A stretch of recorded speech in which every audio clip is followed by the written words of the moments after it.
Assalamu alaikum. In this presentation, we discuss about types of protein and nucleic acid.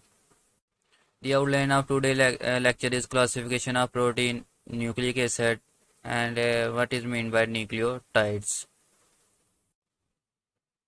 First of all, we discuss about classification of protein. There are two types of protein. First one is fibrous protein. Second one is globular protein. Question पूछा जाता है what is the difference between fibrous protein and globular protein. तो इनमें difference देखते हैं। The fibrous protein consist of one और more polypeptide chains in the form of fibril के fibrous protein में एक या एक से ज़्यादा पॉलीपेप्टाइड चेन्स प्रेजेंट हो सकती हैं और ये किस फॉर्म में होगी, इन द फॉर्म ऑफ फिब्रल्स, मतलब कि दागनमा फॉर्म में प्रेजेंट होगी। और ग्लोबुलर प्रोटीन में क्या होता है, कहते हैं दीज आर स्फेरिकल और ellipsoidal due to multiple folding of polypeptide chain. कहते हैं पॉलीपेप्टाइड चेन फोल्डिंग अब मल्टीपल फोल्डिंग्स करते हैं और किस फॉर्म में आ जाती है, स्फेरिकल गोल हो जाते हैं या एलिप्सोइडल अंडे की शेप की तरह हो जाते हैं। तो ये डिफरेंस है दोनों के दरमियान के। फाइब्रस प्रोटीन किस फॉर्म में होती है, फिब्रल फॉर्म में होती है, और ग्लोबुलर प्रोटीन किस फॉर्म में होती है, स्फेरिकल और एलिप्सोइडल। उसके बाद कहता है secondary structure is the most important in them. Fibrous protein में मोस्ट इंपॉर्टेंट स्ट्रक्चर कौन सी प्रेजेंट होती है, सेकेंडरी। हमने सेकेंडरी में लास्ट लेक्चर में पढ़ा था कि प्रोटीन है या तो हेलिक्स फॉर्म में होगी या स्पाइरल फॉर्म में होगी।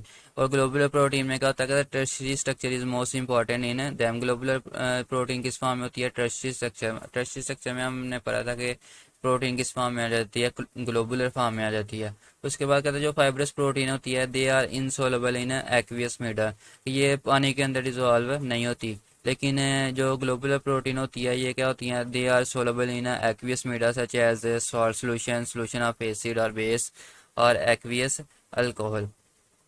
कि ये ग्लोबुलर प्रोटीन जो होती है ये पानी के अंदर डिजॉल्व हो जाती है। हमने प्रीवियस लेक्चर में पढ़ा था कि ग्लोबुलर स्ट्रक्चर जो स्टेबल ग्लोबुलर स्ट्रक्चर होती है वो कैसे होती है, उसका जो हाइड्रोफोबिक पोर्शन होता है वो अंदर चला जाता है और जो हाइड्रोफिलिक पोर्शन होता है वो बाहर की तरफ आ जाता है। तो हाइड्रोफिलिक पोर्शन क्या होता है, पानी के अंदर डिजॉल्व हो सकता है, इसलिए ग्लोबुलर प्रोटीन क्या होती है, सोलेबल इन एक्वियस मीडिया।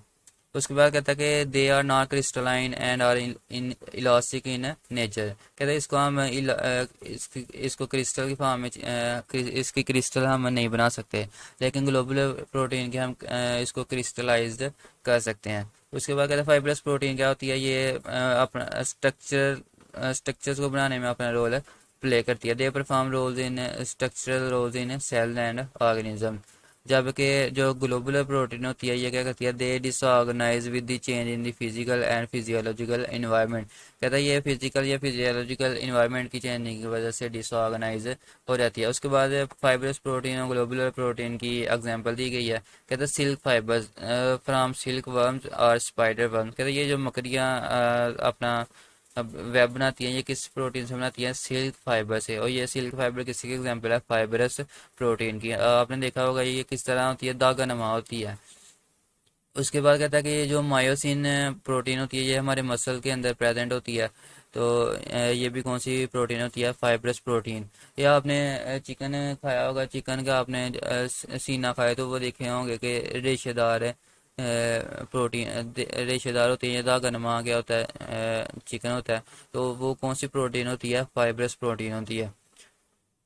उसके बाद कहता है फिब्रिन। कहता है फिब्रिन हमारे ब्लड में प्रेजेंट होती है और ये ब्लड को क्लॉट करने में हेल्प करती है। उसके बाद कैराटीन प्रोटीन है। कहता है ये जो हमारे नेल्स और बाल हैं ये किस प्रोटीन से बने होते हैं, कैराटीन प्रोटीन से बने होते हैं। उसके बाद ग्लोबुलर प्रोटीन का एग्जांपल दी हुई है। कहता है enzyme, antibodies, hormones and haemoglobin. कहता है ये इंजाइम जितने भी हमारी बॉडी में प्रेजेंट हैं ये सब किस प्रोटीन से बने होते हैं, ग्लोबुलर प्रोटीन से। और कल हमने हीमोग्लोबिन किस तक से बनी थी, हीमोग्लोबिन भी किसकी एग्जाम्पल है, एक ग्लोबुलर प्रोटीन की एग्जांपल है। तो ये आपने डिफरेंस याद रखना है कि difference between fibrous protein and globular protein. Fibrous protein fibre की फॉर्म में होती है, ग्लोबुलर प्रोटीन स्फेरिकल होती है।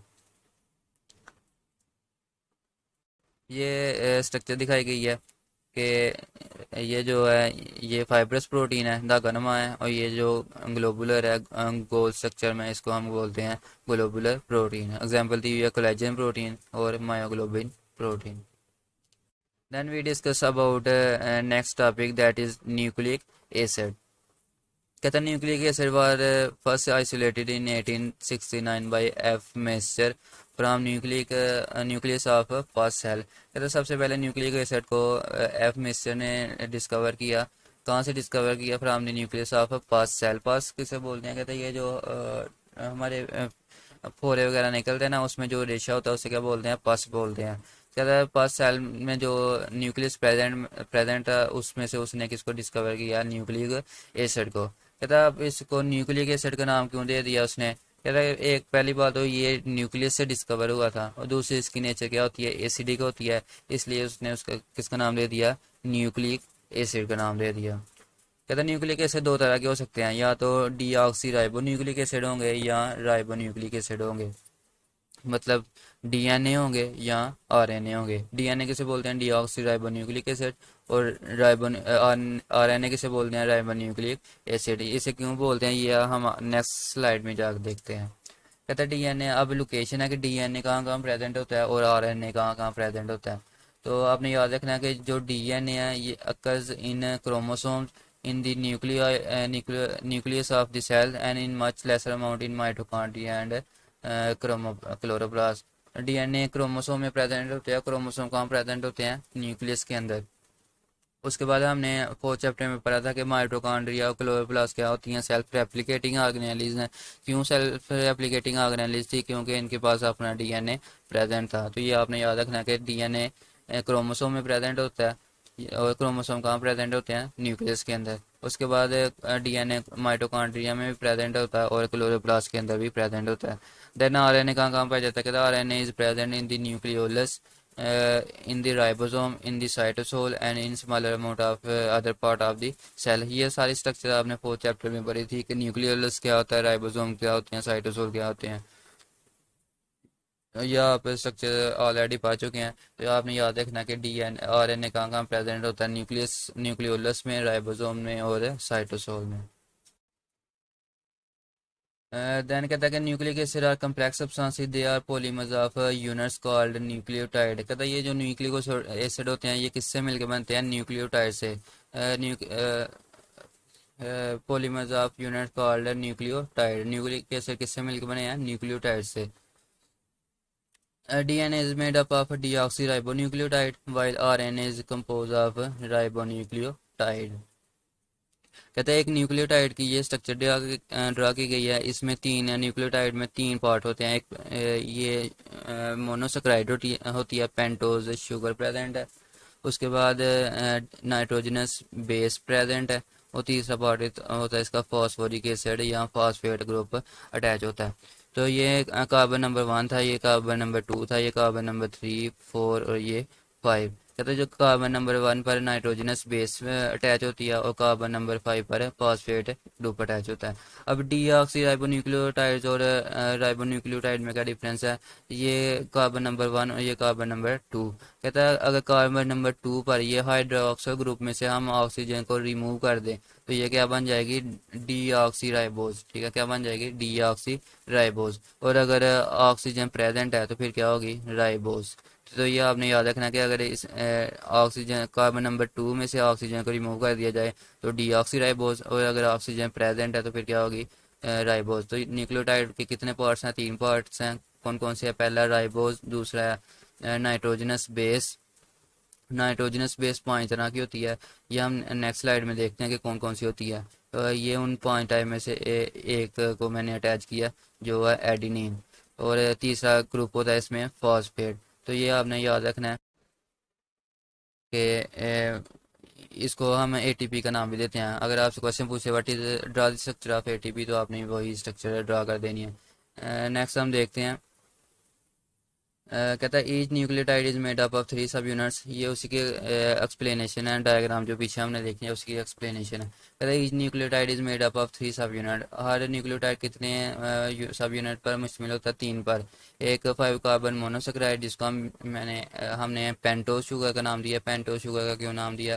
क्योंकि उसमें 5 कार्बन प्रेजेंट है। उसके बाद कहता है नाइट्रोजनस कंटेनिंग बेस होती है, और जो ऊपर एडिनिन शो की हुई थी वो क्या थी? Nitrogenous containing base. और इसके बाद तीसरा पार्ट होता है फॉस्फोरिक एसिड का। तीनों को वन बाय वन करके देखते हैं कि ये क्या होती हैं। सबसे पहले पेंटोज शुगर को देखते हैं। कहते हैं pentose sugar in ribonucleotide is ribose.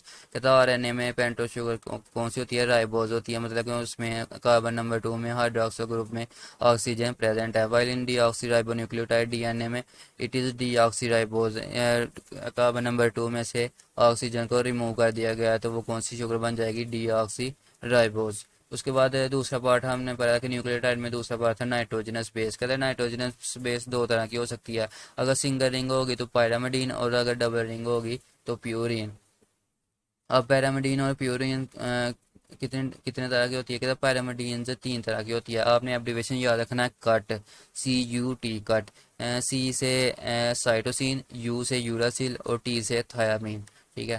तो पैरामिडीन कितने सिंगल रिंग होती है, और इसमें कितनी तरह की होती है, 3 तरह की होती हैं, साइटोसिन, थायामीन और यूरासिल। उसके बाद प्यूरिन जो नाइट्रोजनस बेस है, कहते हैं इसमें 2 तरह की नाइट्रोजनस बेस होती है, एक एडिनिन और दूसरी गवानीन।